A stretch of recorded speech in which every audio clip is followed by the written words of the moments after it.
안녕하세요. 저는 몇 년 전 작은 암세포를 덜어내고 남은 생을 잘 살아보려고 노력하고 있는 60대 남성입니다. 오늘 저의 이야기를 들려드리고 싶어 사연을 보내게 되었습니다. 유년 시절 가족들이 둘러앉은 식탁은 언제나 차갑고 무거운 식사자리였습니다. 할아버지는 식탁의 가장 끝자리에 앉아 밥을 먹는 우리 가족들을 한눈에 바라보시고는 했고, 아버지를 포함한 어른들은 식사를 하는 내내 할아버지의 눈치를 보는 것이 일상이었죠.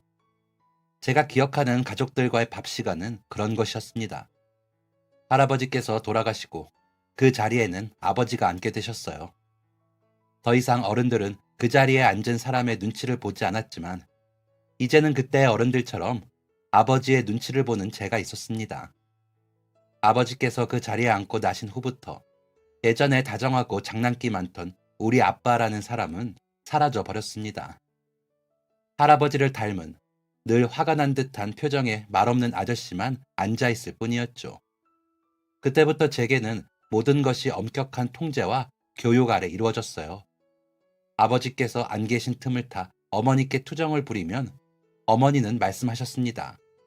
어허, 준석이 너도 아버지 같은 사람이 되어야지. 한 번은 그런 어머니께 아버지 같은 사람이 되기 싫다고 말씀드렸다가 몇 대를 맞았는지 모릅니다. 종아리를 걷어올리고 피가 날 때까지 두드려 맞는 걸 할머니께서 발견하시고 부랴부랴 말리셨죠. 그때 할머니께서 하셨던 말씀도 기억이 납니다. 내 예쁜 새끼 때릴 데가 어디 있다고 손을 대냐고. 화가 단단히 난 목소리로 쏘아붙이고는 어머니의 뺨을 세게 내려치시던 할머니. 할머니께서 끼고 계시던 반지에 어머니의 뺨이 긁혀 작은 상처가 났고, 얇은 피부를 뚫고 새어나오는 붉은색의 핏방울을 보며 저는 양손으로 종아리를 부여잡은 채 바닥에 뒹굴며 엉엉 울었었습니다. 그때가 제 나이 15. 학교에선 친구들 앞에서 발표도 씩씩하게 잘하고 넓은 운동장에서 멋진 골도 넣을 줄 아는 정상적인 성장 속도의 평범한 중학생이었지만, 집에서는 달랐습니다. 저는 집에서 가장 약한 존재였고, 학교에서와는 달리 아주 어린아이가 될 수밖에 없는 환경이었죠. 엉엉 우는 것 외에는 마음에 있는 말도 함부로 꺼낼 수 없는 아버지의 아이로. 고등학생이 되었을 땐 모두가 저를 보며 하나같이 입을 모아 말했었어요. 넌 이제 공부만 해라 라고. 성적이 떨어지면 어김없이 메타작이었습니다.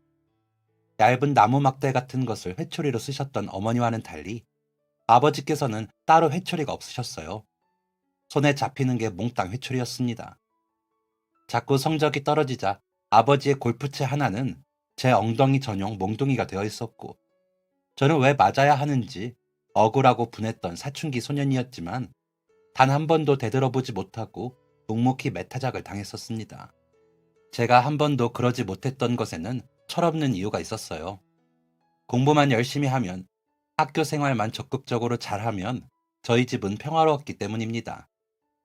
성적이 떨어지면 매를 맞는다는 공포가 있었음에도 불구하고 18에 저는 저희 집이 좋았습니다. 왜냐고요? 부자였기 때문이에요. 돌아가신 할아버지께 대부분의 재산을 상속받은 저희 아버지께서는 내로라 하는 부자인 것은 물론이요, 살고 있던 지역에서 꽤나 알아주는 유지이셨습니다. 학교 친구들 앞에서 아버지의 성함을 말하면 모두가 다 알지는 못하더라도 3명 중에 1명은 준석이 네가 그 사람의 아들이냐고 놀라기는 했으니까요.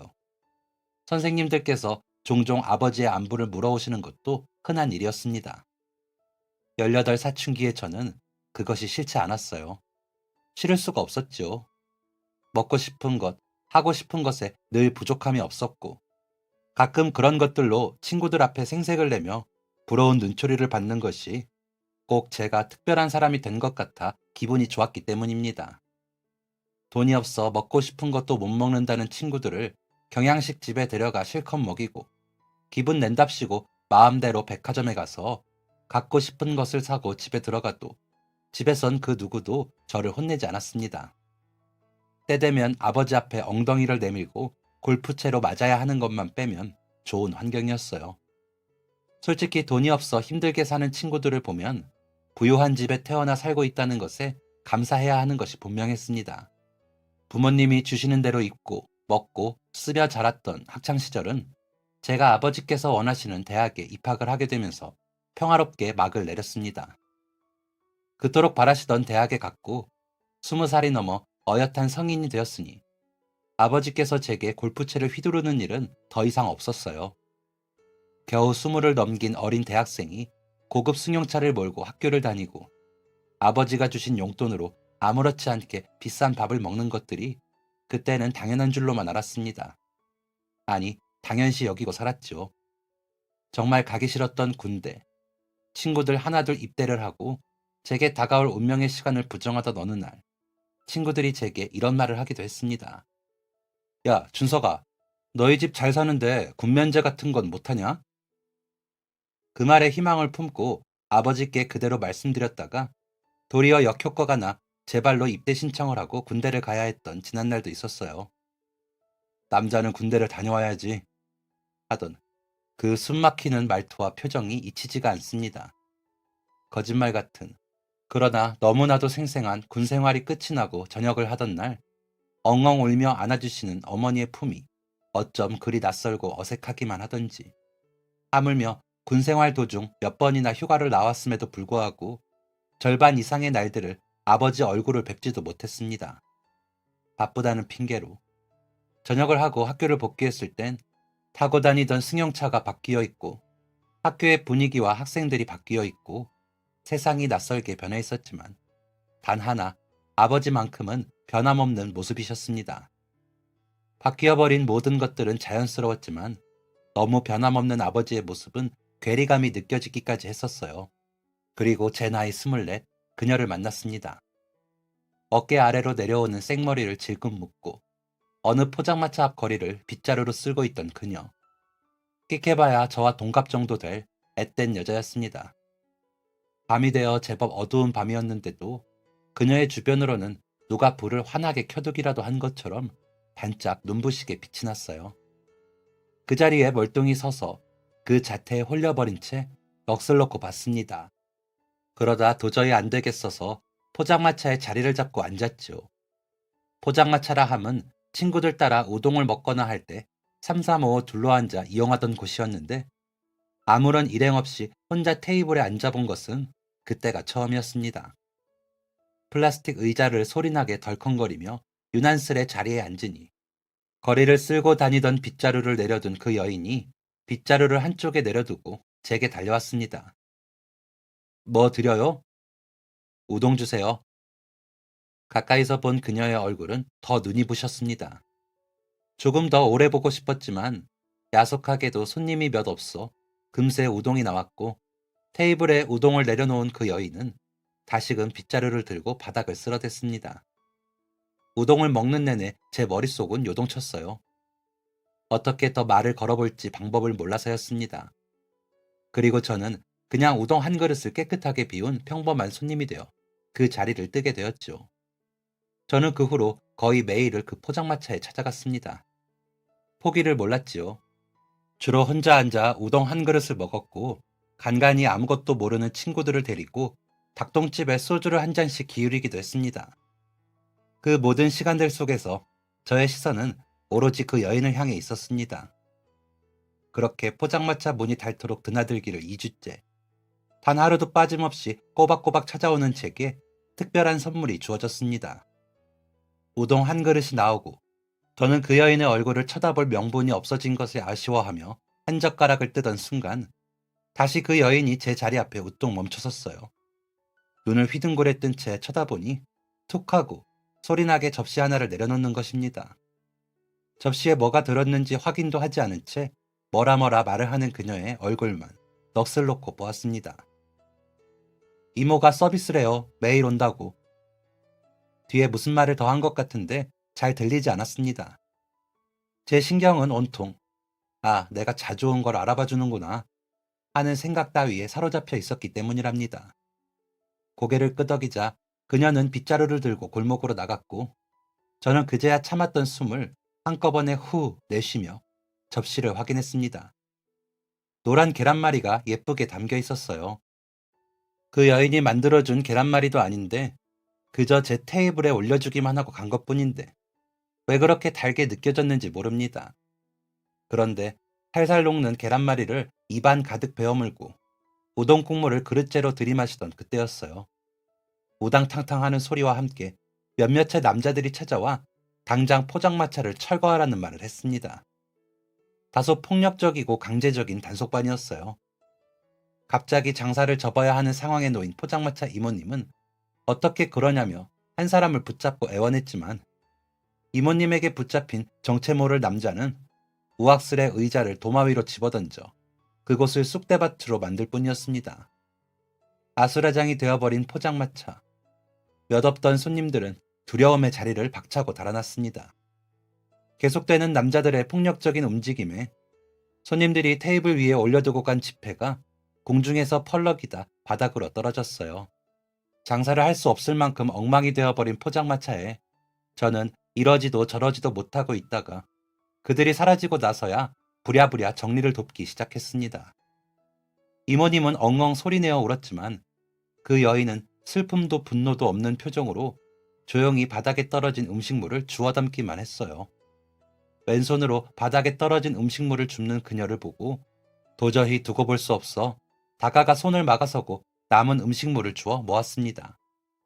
손님, 안 도와주셔도 돼요. 음식물이 묻은 손가락이 무척이나 민망하고 무안해지는 순간이었습니다. 저는 속으로 생각했지요. 내가 이 얼음공주의 마음을 얻을 수 있을까? 그리고 그동안 수없이 해온 생각과는 조금 다른 방식이었지만 그녀와 대화를 나눌 수 있는 결정적인 일이 일어나게 되었습니다. 그날은 평소보다 이른 시간에 그곳으로 향하고 있었는데 손님이 없어서 그런지 빈 포장마차에서 그 여인과 이모님이 대화를 나누고 있는 것처럼 보였어요. 제가 첫 손님으로 들어가면 조금 더 관심을 끌 수 있을 거라 생각이 되어 설레는 마음으로 다가가던 그때 이모님의 언성이 높아지며 대화 내용을 엿듣게 된 것입니다. 그럼 네가 그런 거라도 해서 밥값 정도는 해야지. 그 나이 먹도록 우리 집에 얹혀 살면서 양심이 있어 없어? 공격적인 말에 걸어가던 발걸음을 우뚝 멈추어 세우고 귀를 더 바짝 기울였습니다. 이모님이 신경질적으로 그릇을 정리하는 소리가 들렸어요.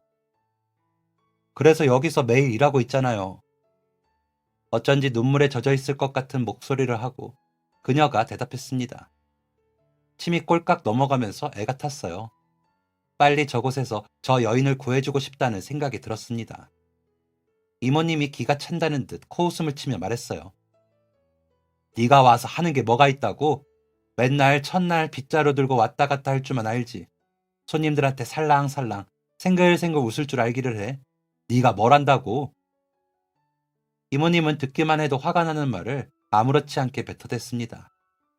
차라리 그냥 제가 지금 얼른 들어가서 테이블에 앉아버려야겠다는 생각이 들었어요. 그렇게 의자를 당기는 순간 그 여인이 눈물로 붉게 물든 눈과 코를 하고서 잽싸게 뛰어나갔습니다. 분명 상처를 받고 눈물을 멈출 수 없게 되어버린 것일 테였습니다.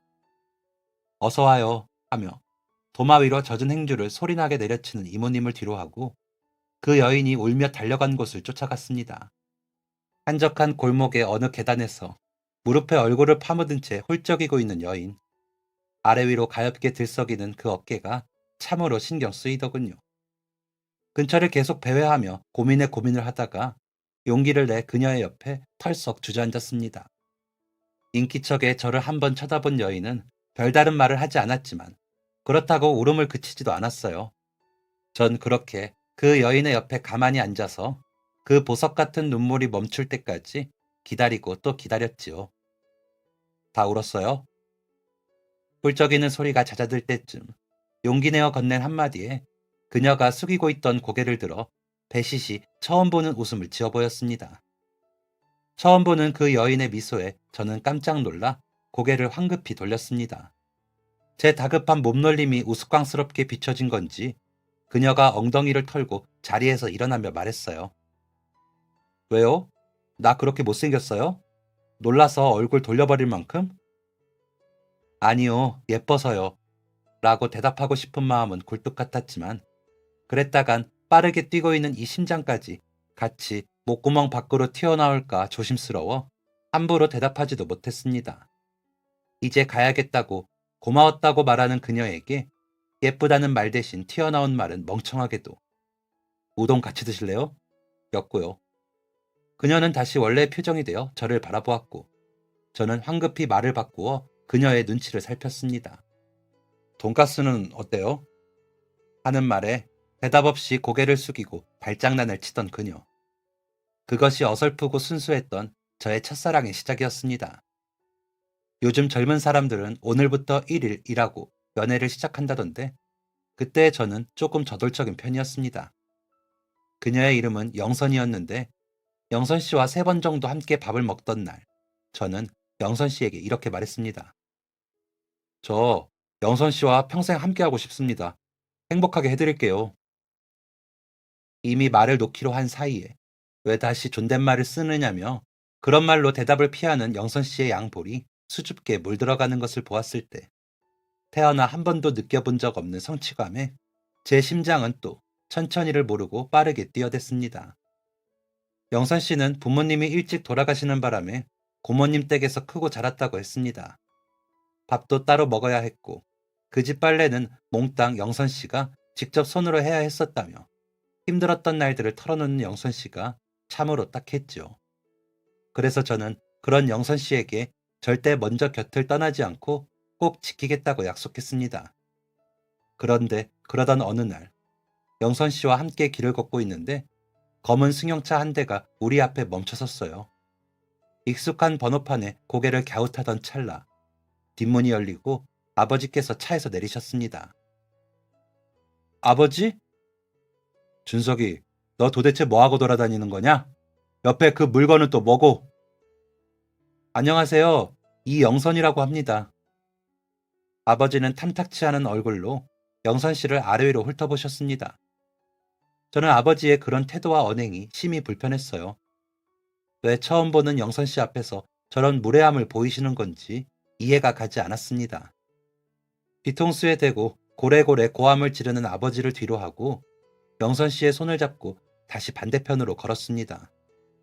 아버지께 인사도 안 드리고 가는 거냐고 착하게 물어오는 영선 씨에게 저 사람이 제 아버지인 게 너무 창피하다는 말을 차마 못했습니다. 제가 영선 씨였더라면 무례한 발언을 하는 아버지께 기분이 상해서 서운한 말을 잔뜩 쏟아냈을 텐데 영선 씨는 오히려 저와 아버지를 신경 쓰고 있었어요. 너무 미안했습니다. 그래서 생각하게 되었어요. 영선 씨를 지켜내기 위한 첫 번째 관문은 아무래도 아버지일 것 같다고. 저의 예상은 적중했습니다.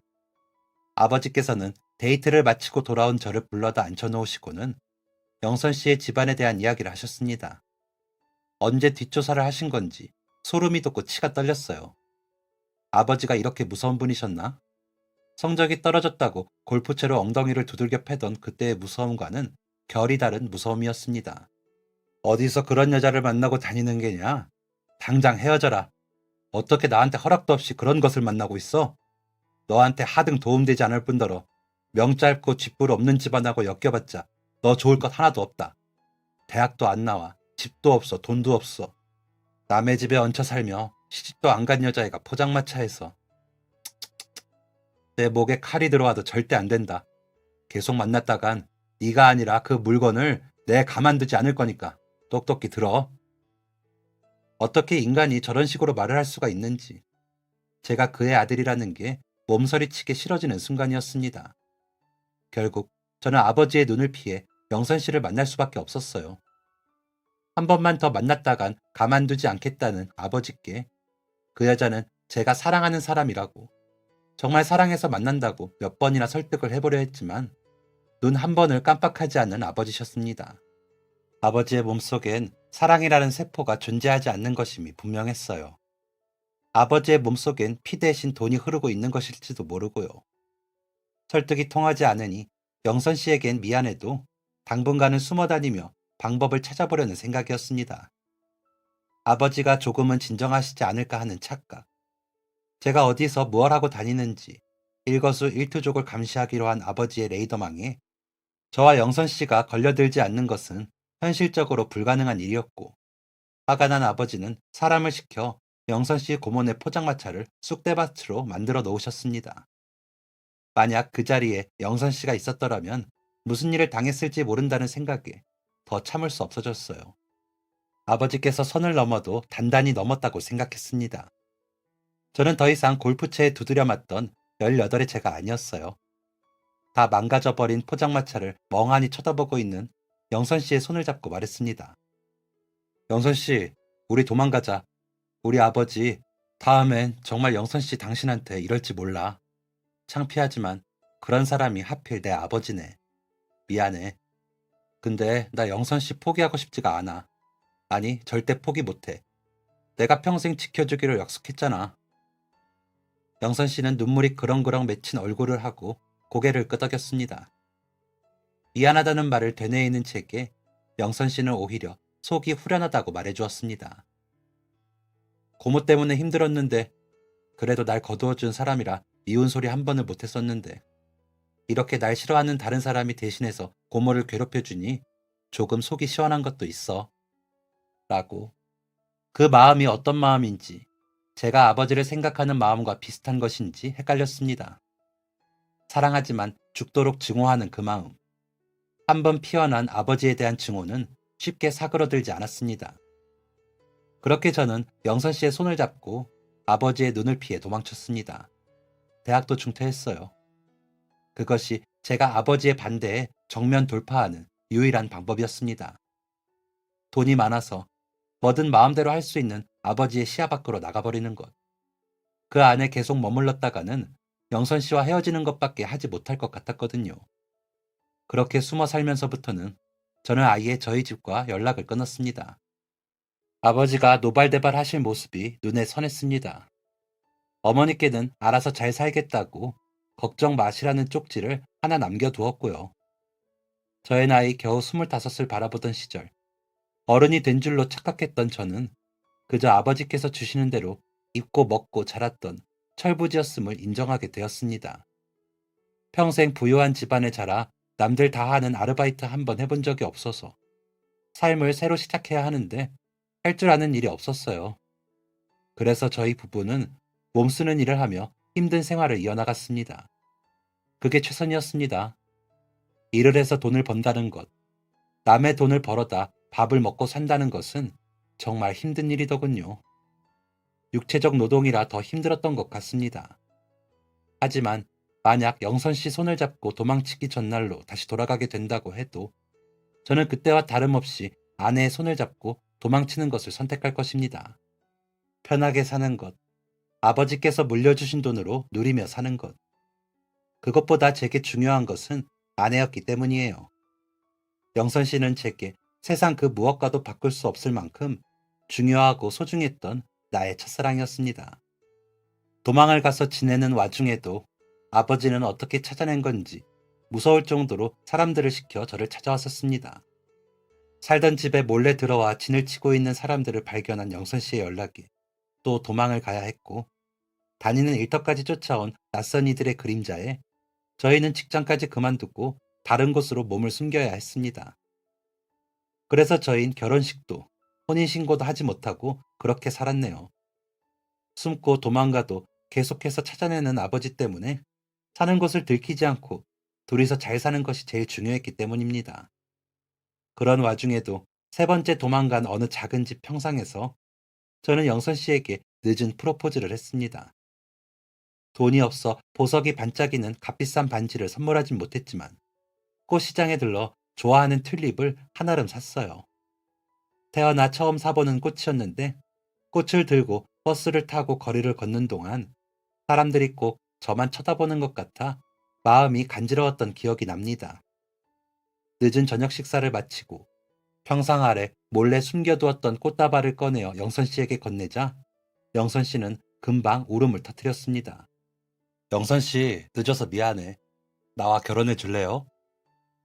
깜짝 놀랐다가 울상이 되었다가 환한 웃음으로 변하는 영선 씨의 얼굴이 참 사랑스러웠지요. 아, 이 여자 손잡고 도망오길 정말 잘했다. 처음부터 그랬지만 그날 다시 한번 다짐했습니다. 이 순수하고 맑은 여자를 위해 제 평생을 다 바치겠다고요. 그리고 우리의 미래를 위한 한 가지 약속도 빼먹지 않았습니다. 이렇게 둘이 살다가 아이를 갖고 그 아이의 출생신고를 하게 될 때 그땐 꼭 우리 혼인신고도 같이 하자고 말이에요. 비록 다른 존재도 아닌 아버지로부터의 말도 안 되는 도망이 계속되고 있었지만 더할 나위 없이 행복했습니다. 힘든 상황에서도 여전히 제 곁을 지켜주는 영선 씨, 나의 아내가 있었으니까요.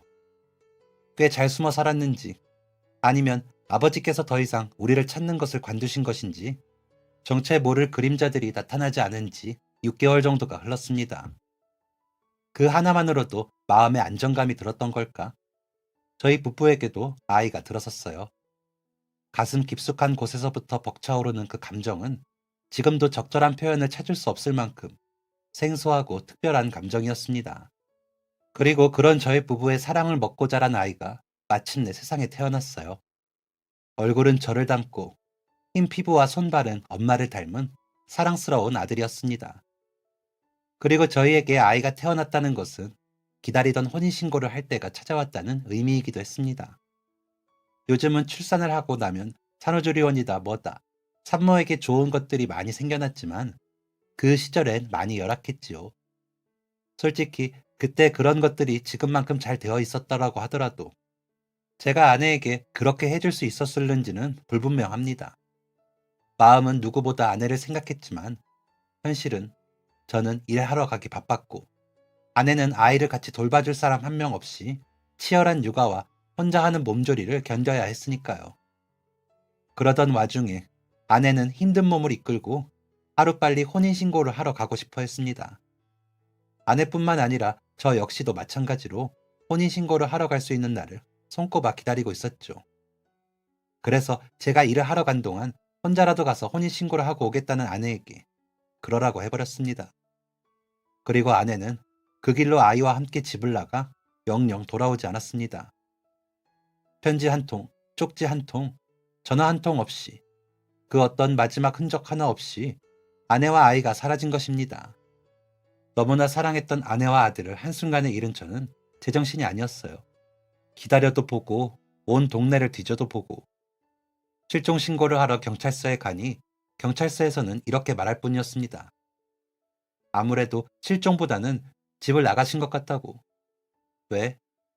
아무리 생각해 보려고 해도 이해가 되지 않았습니다. 그날 아침까지만 해도 웃으며 저녁에 보자고 인사를 나눴던 아내였는데 그러던 와중에 동네에서 집을 가끔 들여다봐 주시곤 했던 아주머니께서 제가 아내의 행방을 수소문하며 다니자 혀를 ጭጭ하며 말씀하셨습니다.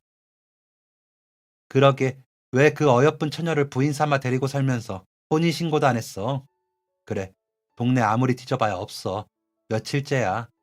그러다 희준 아빠도 몸 다 상해. 마음 비우고 새삼 살아. 들어보니까 고급 승용차에서 내리는 걸 봤다는 사람도 있고 애 낳았다고 바람 못 피우는 거 아니라 그러더만 요즘은. 혼인신고까지 안 했으니 걸릴 게 있겠어. 사는 형편도 어려운데 돈 좀 있는 양반이 애까지 데리고 오라 그러니 흔들릴 수밖에.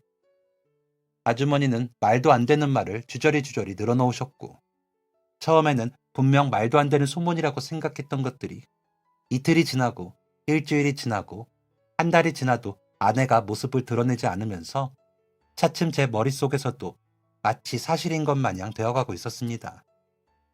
그렇게 2달이 흘렀어요. 어떤 소식 하나 없이 그만큼의 시간이 흘러버리니 어느새 저는 밤마다 다른 이의 품에 안겨 웃고 있는 아내를 상상하고 있더군요. 결국 집을 뛰쳐나와 아버지가 계신 집으로 향했습니다. 아버지에게서 아내에게로 도망쳤던 제가 아내에게서 아버지에게로 다시 도망치게 된 것입니다. 몸이 힘든 일도 아내에게 배신을 당했다는 생각이 머리에 꽉 들어차면서부터 견딜 수 없는 노동이 되었습니다. 쉽게 말해 더는 일을 하고 돈을 벌어야 하는 이유를 찾을 수 없었던 것입니다. 제 모든 것이었던 2사람을 잃었으니 다른 생각 아무것도 할 틈 없게 정신없이 살게 해달라는 저의 부탁을 들은 아버지께선 헛기침을 2번 하시는 것으로 대답을 대신하셨습니다. 그리고 그 후부터 저는 아버지의 밑에서 일을 배우고 아버지를 따라 여러 사람들을 만나며 정말 정신없이 살았어요. 아내와 같이 살면서 술은 입에도 대지 않던 제가 그때부터는 매일 밤마다 술을 마셨습니다.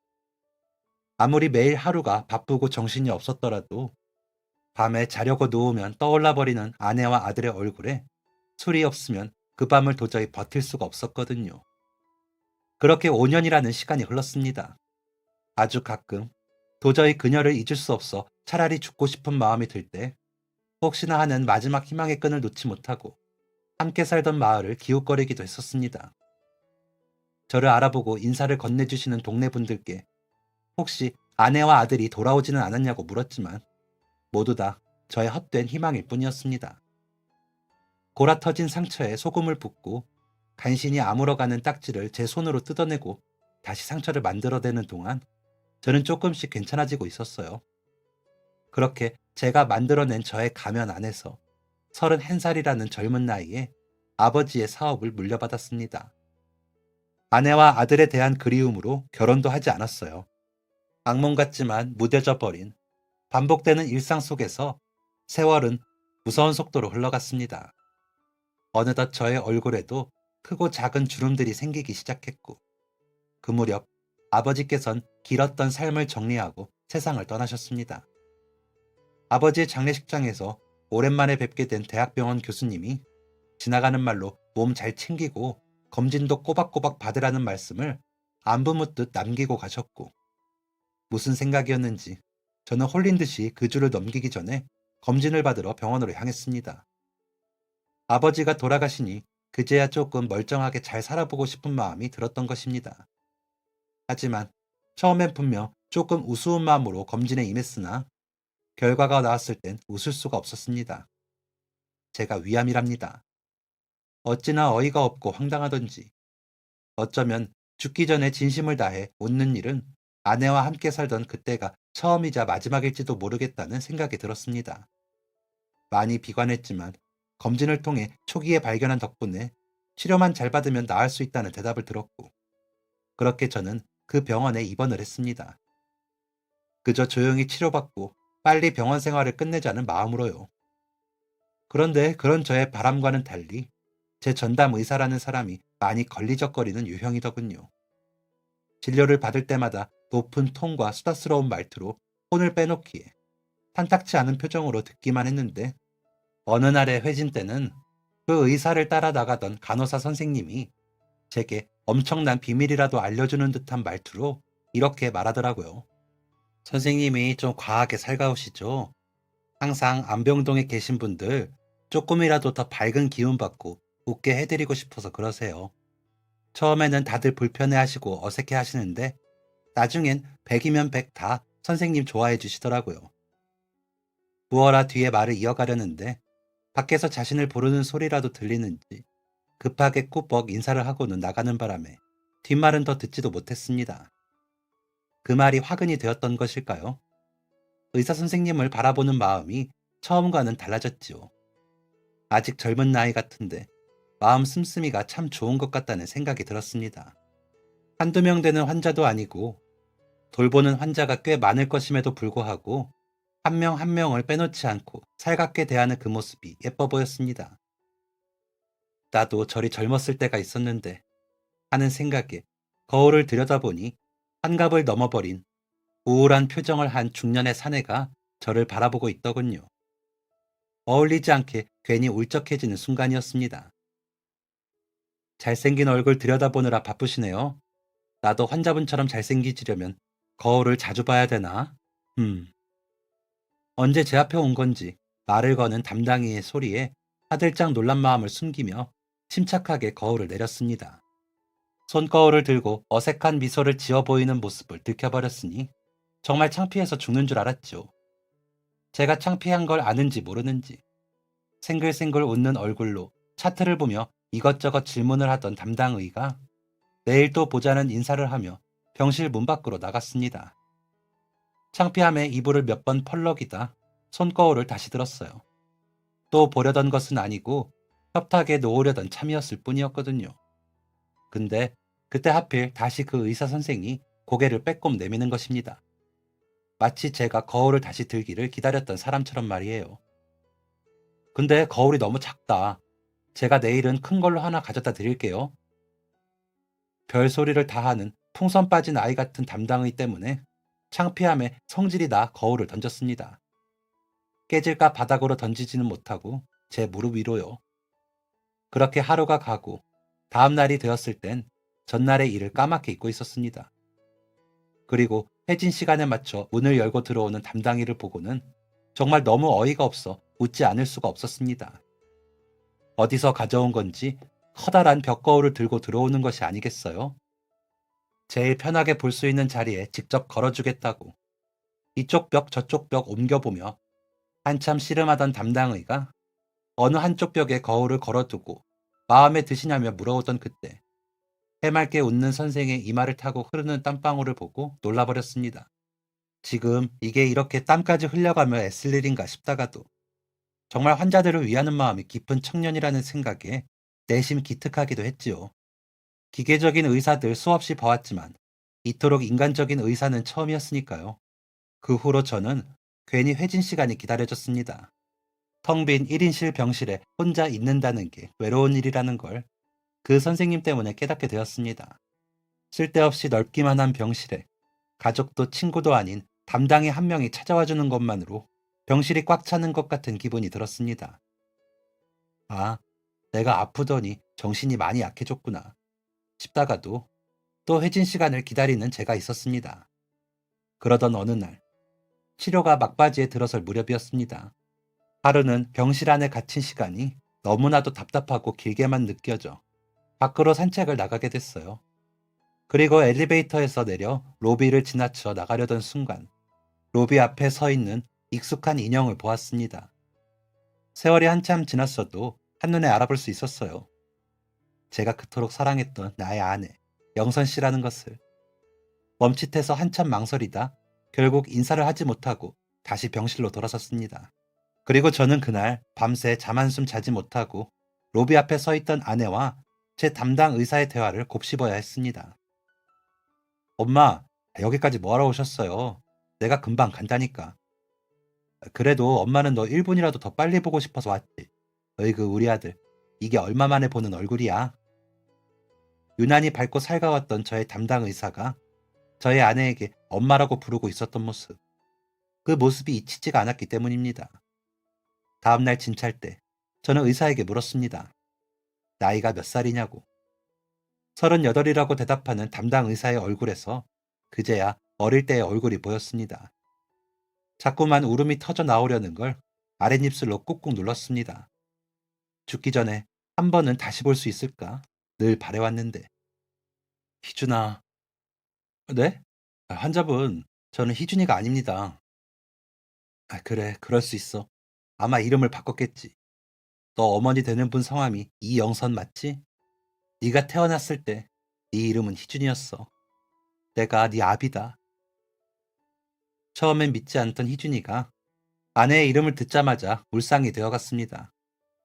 어린 아들을 품에 안고 남편을 떠나갔던 아내의 이야기를 희준이에게 짧게 들려주며 한번 만나게 해줄 수 없겠느냐 물으니 희준이가 곧 눈물을 떨어뜨릴 것 같은 얼굴을 하고서 말했어요. 당연히 만나셔야죠. 어머니께서도 사는 동안 아버지 많이 그리워하셨습니다.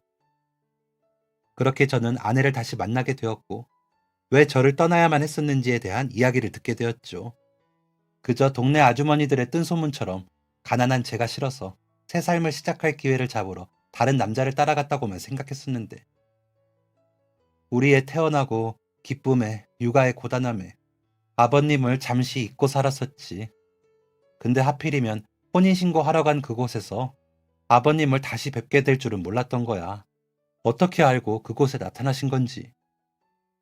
아내는 이미 몇십 년이 지나버린 그때의 일이 아직도 생생하게 기억난다며 이야기를 이어갔습니다. 지금 혼인신고하고 애 출생신고하면 평생토록 나하고 우리 아들, 그리고 당신을 괴롭히겠다고 말씀하시더라고. 내 아들 얼마나 귀하게 자랐는데 네가 다 망쳤다. 걔는 장차 내 사업을 물려받고 더 좋은 집, 더 좋은 차, 온갖 좋은 것들만 누리고 살 아이다. 근데 그걸 그까짓 사랑이라는 감정노름 하나로 망쳐놓고 싶으냐? 사랑하는 사람 앞길 막는 게 그게 니들이 말하는 사랑이야? 하시면서 지금 혼인신고하지 않고 떠나주기만 하면 준석 씨도 다시 편하게 살 수 있고 또 애 키우는 데 부족한 없을 정도로 도와주시겠다고. 아내의 입에서 나온 말은 지난날에 멍청했던 저 자신을 원망하게 했습니다. 아버지 생각을 왜 못했을까? 왜 더 이상 날 찾지 않는다고 안심했던 걸까? 이런 사람을 두고 난 왜 그런 멍청한 상상들이나 하며 결국 아내와 딸을 떠나보낸 걸까? 미안해, 준석 씨. 그때는 그게 준석 씨랑 희준이를 둘 다 위하는 일이라고 생각했어. 나도 그렇게 떠나오고 후회 많이 했어. 당신이 얼마나 힘들어하고 있을지 아니까. 정말 내가 미안해. 모든 게 다 제 탓이었습니다. 저는 아내에게 사과를 더 들을 필요가 없다고 생각했어요. 지금이라도 이렇게 다시 만나 서로의 잘못을 이야기하고 반성하고 있으니까 말입니다.